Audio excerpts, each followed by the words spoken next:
وكلاء اللاعبين دايرين مشكل كبير. نعم. صراحه انهم اي مدرب تيجي فهم تيحاولوا يضغطوا عليه، والمشكل اللي هو كبير هو لما تيكون وكيل لاعب عنده 5 ديال اللاعبين مع المنتخب، ومنهم اللي كيبغي ال5 ديال اللاعبين كلهم يلعبوا، يبغي ولا يفرض. ولما المدرب يلعب غير واحد ولا جوج ويحط لك 3 اما على الاحتياط او لا برا الليسته، شوف ماذا يقع.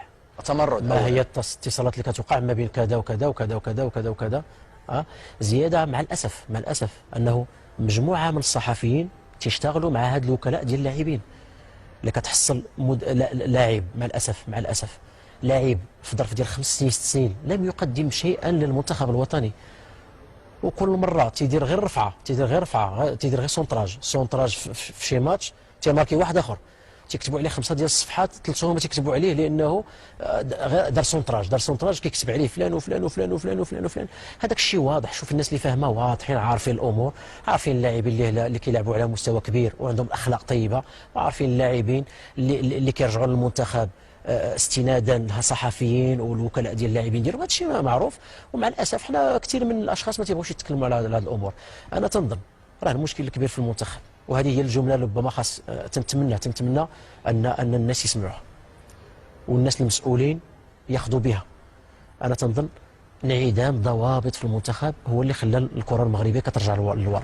شكون اللي كيتحكم في الضوابط حسين؟ الضوابط اللي كيحطها شكون اللي كينزلها؟ الضوابط كيف جميع المؤسسات في النوادي المدرب كاين أو ضوابط. المنظومه ام من؟ هو المدرب تيدير ضوابط، نعم.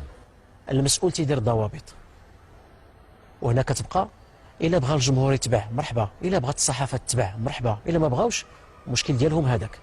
انا كاين ضوابط للمنتخب، اللاعب تيخصو يعرف ما له وما عليه، والمدرب خاصو يعرف ما له وما عليه، والصحافه الا كانوا عندهم هذيك الغيره الوطنيه فتيخص اي قرار تخاد في اي لاعب خاصهم يمشيو معاه، الا كانوا بغاو المصلحه ديال الكره.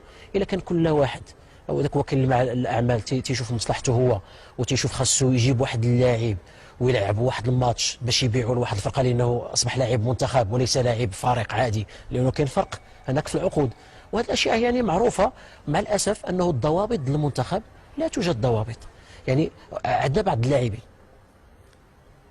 تيختاروا المقابلات، لما تكون عندنا المقابله حنا في شهر 6 وشهر 7 وشهر 8 لما كتكون درجه الحراره فايته 40 ما يمشيش يشارك يلعب في الطوغو وفي مالي وفي لا كوت ديفوار. اما عنده كذا مريض ولا فلان مريض ولا هذا مريض ولا كذا ولا يعني توقيت. وهذا الشيء انتم عارفينه، مع الاسف الصحافه عارفينه.